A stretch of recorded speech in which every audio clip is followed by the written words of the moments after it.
Hey guys, it's me, EODGamer here. Now today we are going to be answering the question, is Firefly still worth it in Honkai Star Rail? Going into a new patch, we're going to a very new era of meta, whatever it may be, who knows?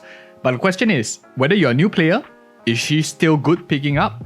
If you are a slightly older player, you got her in the first time as well, and you're wondering, do you go for Idolons? Or perhaps you're an older player that skipped her first time around, this video will answer everything you need about Firefly, who is the other character in the first half as well. Second half, sorry. And it looks like I made a mistake by accident. This is not supposed to be this view. This one over here. Now with both of the characters up on the current banner, it's very nice because they always like to pair this like double break kind of thing so that you sell both characters at the same time. If you're a new player joining in for 3.0, you are likely very excited about this patch. First of all, let's touch about the overall big picture. We always like to do like a quick summary of on the channel, right? So I don't waste too much of your time. Firstly, is Firefly a good DPS? The answer really lies in what is the style that you're looking for.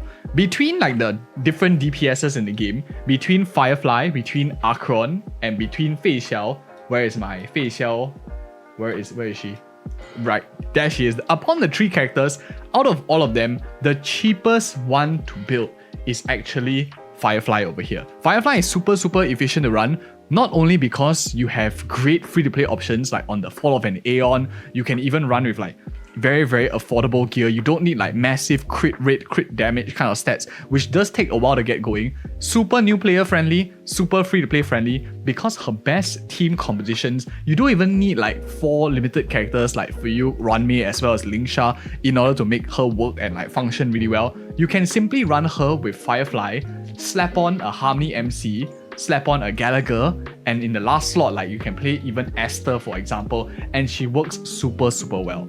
Very cheap character. If you are a new player in the game, this is probably the best DPS in the game in terms of cost effectiveness for a lot of people. Very easily accessible. The one big thing that I want to mention at this point is, of course, many people are comparing her to other characters in the game, for example like Rapper, who offers a little bit more imaginary aspect compared to Firefly, which is offering a lot of fire.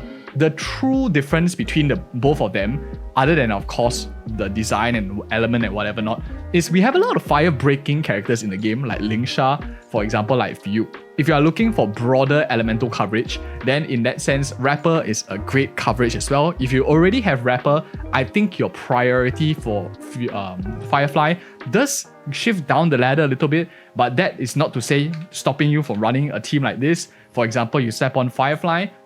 Let me just take out my Runmei here. You slap in a Rapper and you run like a double DPS comp with Fucc into a Gallagher or Lingsha. It's a bit expensive, but for those of you who have Rapper, that is I think an interesting idea of how the game state is currently. Is she worth it for new players to pick up? Yes, definitely so if you are looking to clear content right now. The question then is, looking to the future, do I think Firefly is going to like be worth your resources? We are sitting right at the border of 3.0, right? So one thing for sure is, if you don't have any characters to clear DPS, you don't have anything to clear content right now, you need one DPS in each half. Let's say you put Firefly in the first half, and second half maybe you pull the new characters coming up like the Herta, you pull Akirion and stuff like that. Then it will be very interesting because you have a bit of both in each half in 3.0, allowing you to progress the story very nice, and she is great character still right now as of time of recording, still super solid. Whether Break is going to be better in future, we talked about it a lot on the channel, is totally up for debate. That's why we have many discussion videos which the community also gave their input on the channel. You can find that if you're interested. But now that we talk a bit about future, talk about current, and that she's still definitely relevant for newer players, some of the older players over here who are wondering, if you have a roster, for example, that is already well built, maybe you are playing into an Akirion team, you're playing a Himiko Super Break team. If you already have these kind of team compositions going, maybe Himiko Super Break together with you, I think the priority for Firefly does move a few steps down, especially if you're already playing these kind of characters. But at the same time, I think her true value is really simplicity in team composition. Is very easy to run. The next thing, of course, is Idolons and Signature. Are they necessary? Let's talk first things first about Idolons.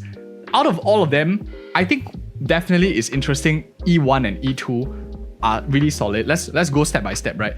E1, for her, when she uses her enhanced skill, ignores 15% of the target's defense, does not use skill points. This is great damage increase. Does she need this? The answer is not really. I would rather you, like, for example, save your resources to get more characters, because the true like plus point of this character is excelling because she is so cost effective to run. Just base copy does so much value. If you haven't even explored the break team compositions, you want to hitch the break team compositions a little bit, have one Firefly, Harmony MC, and pretty much you are hitched in the aspect. Every time they bring about the break meta, at least you will more or less like secure your entire account as well. So that is pretty solid. So E1, great damage, but I don't think it's super necessary unless you like really want to call her your wife or something like that.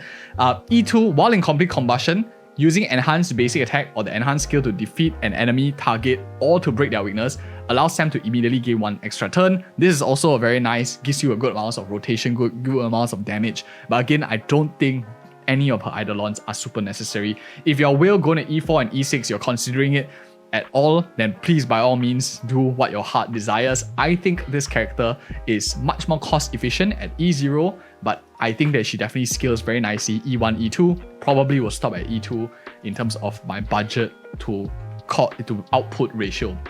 Now for her signature, which I do not have on my account, I hardly pull signature light cones, but for that, I want to go into the light cone data bank over here, into the destruction light cones. Now, the reason why the priority for her signature is a little bit lower is because you have a great free-to-play one like On the Fall of an Aeon. For those of you who don't know how to build her, you can't find an updated guide. On the Fall of Aeon is super cost effective. It's free, you can get this to S5 in the Herta shop. It gives you a lot of stats already. Very good for Firefly as well, helping you double down on her free-to-play nature. So whereabouts should Dreams rest? This is solid as well. It gives you good amounts of break effect, which she really loves. Where breaks damage to an enemy, inflicted routed on target, lasting for 2 turns, targets afflicted routed, receives 24% break damage from the wearer, and the speed is lowered by 20%. This is of course really nice. And at this point, if you're watching the video to this point, some of you are maybe very passionate about Firefly. You're looking to bring out the best in her. The main part of the video that we talked about so far is for newer players or small spenders, but for any of you who are like hyper invested in Firefly, I want to be here for you as well.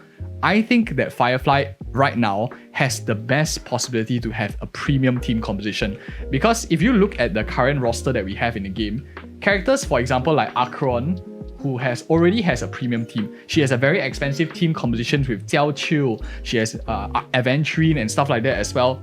And as well as Sparkle, you can step in and her E2 premium teams. If you look at, for example, Fei Xiao and her premium teams, you have all the follow-up characters, very meta. But Firefly was always like lacking something a bit because she was always playing with relatively cheaper options like Harmony MC, which is totally for free, and some of people who don't have Runmei, some people who don't have Lingsha. She was a much more cost-effective method. Then slowly they introduced Lingsha, and now they introduced Fucc into the team composition now. Firefly definitely really pops off right now. She has a premium team for her, so this is the best time for Firefly to shine, and she has gotten better over the course of time, and that is my honest opinion. If you really like Firefly, E2 S1 probably will be the best option, and you want to run her with, of course, characters like the new Fucc, run her with Lingsha, run her with Runmei, Harmony MC if you can't afford multiple limited characters. But that's really my honest thoughts. Let me know in the comments below as well. Are you guys pulling for Firefly, and what is your motivations for pulling her? Maybe you can convince some of the other viewers as well. Thank you guys again so much for watching. If you found this video helpful, like, comment, subscribe, and check out these 2 other videos, which I think you might like as well. See you guys in the next video.